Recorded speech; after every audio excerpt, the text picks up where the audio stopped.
When people think of rock music, they often think of rebellion, freedom, loud guitars, and the breaking of old rules. But beneath the surface of modern music, another influence quietly appears again and again. A strange and controversial figure whose ideas seem to echo through some of the most iconic artists of the 20th century and continue to reverberate through heavy music even today. His name was Aleister Crowley. Who was Aleister Crowley? Born in Victorian England in 1875, Crowley was raised in a strict religious household, but from an early age he rebelled against the beliefs of his childhood and began searching for hidden knowledge, ancient wisdom, and deeper states of consciousness. He immersed himself in mysticism, ceremonial magic, meditation, symbolism, Eastern philosophy, esoteric traditions, and the exploration of altered states of mind. He was also, in many ways, an early cultural archetype of the rebellious figure that rock music would later celebrate. A poet, world traveler, mountaineer, occult practitioner, provocateur,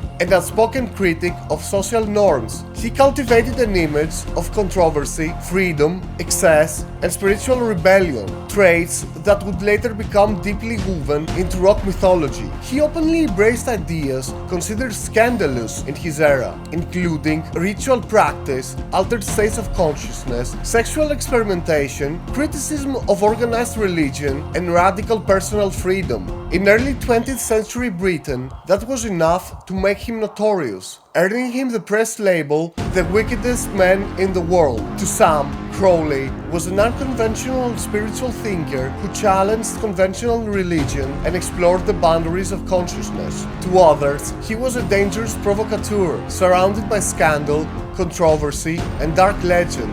Whatever the truth may be, his influence would eventually reach far beyond occult circles. The voice called Ivas. In 1904, during a journey to Egypt, Crowley claimed he came into contact with a mysterious intelligence known as Ivas, a being he described as something beyond ordinary human understanding. According to Crowley, this intelligence dictated a text known as the Book of the Law, a work that became the foundation of his spiritual philosophy. At the heart of this philosophy was a striking phrase: "Do what thou wilt shall be the whole of the law." To many, that phrase sounds like indulgence or chaos, but Crowley's deeper meaning was something else. At the center of Thelema was the idea of discovering one's true will, one's deepest authentic path, and pursuing it fully, without fear, conformity, or submission to imposed dogma. In Thelemic thought, every person carries a unique purpose, a singular inner direction, and fulfillment comes from aligning with that path rather than living according to inherited programming or social expectation. Every man and every woman is a star. To believers, this was revelation. To skeptics, imagination, psychology, or elaborate self-mythologizing. But regardless of interpretation, the idea spread, and over time, its influence quietly moved into culture. Crowley enters pop culture. By the 1960s, Western society was changing rapidly. A new generation began searching for freedom, experimentation, mysticism, altered consciousness, and alternative spiritual ideas.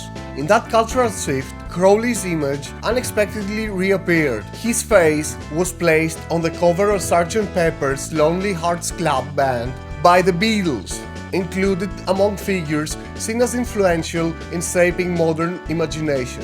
It was a small visual detail, but symbolically it was powerful. The old world of occult philosophy had quietly entered mainstream music culture.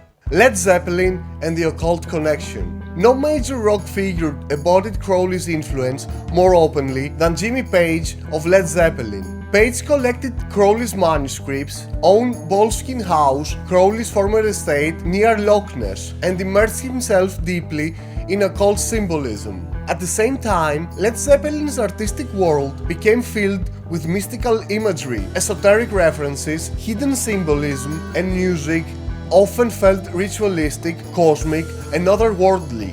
Crowley's shadow is difficult to ignore there. The occult goes mainstream.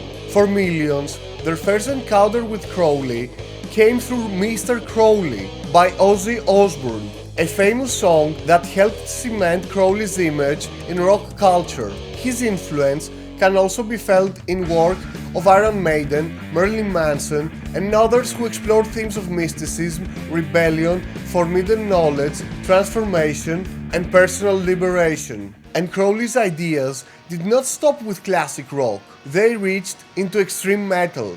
British extreme metal force Analnathrak released The Hall of the Law, directly involving Crowley's central Thelemic phrase. Their song Thelema openly draws from Thelemic ideas, showing that Crowley's philosophical shadow stretches even into the most aggressive corners of modern heavy music. And one final curious footnote. A long-standing theory claims that Aleister Crowley may have fathered Barbara Bush. Whether there is truth in that story or not, that is for you to explore and decide. Why he matters. Crowley came to symbolize themes that frequently appear in rock music: questioning authority, rejecting imposed limits, searching for hidden truth, forging one's own path, radical self-determination. Whether one sees him as mystic, fraud, visionary, provocateur, psychological explorer, or master myth maker, his fingerprints remain on modern music, not only in symbols and album art, but also in broader ideas that continue to resonate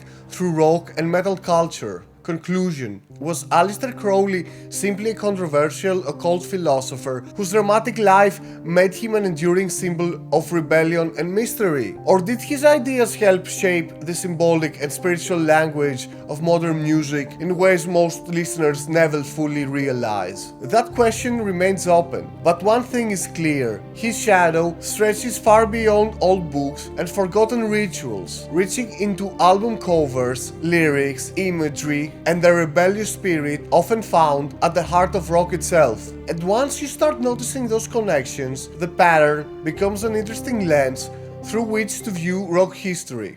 And if you want your music to carry a touch of that same mystery, atmosphere, power, and sonic weight, I also offer professional mixing and mastering through my website. See you next time!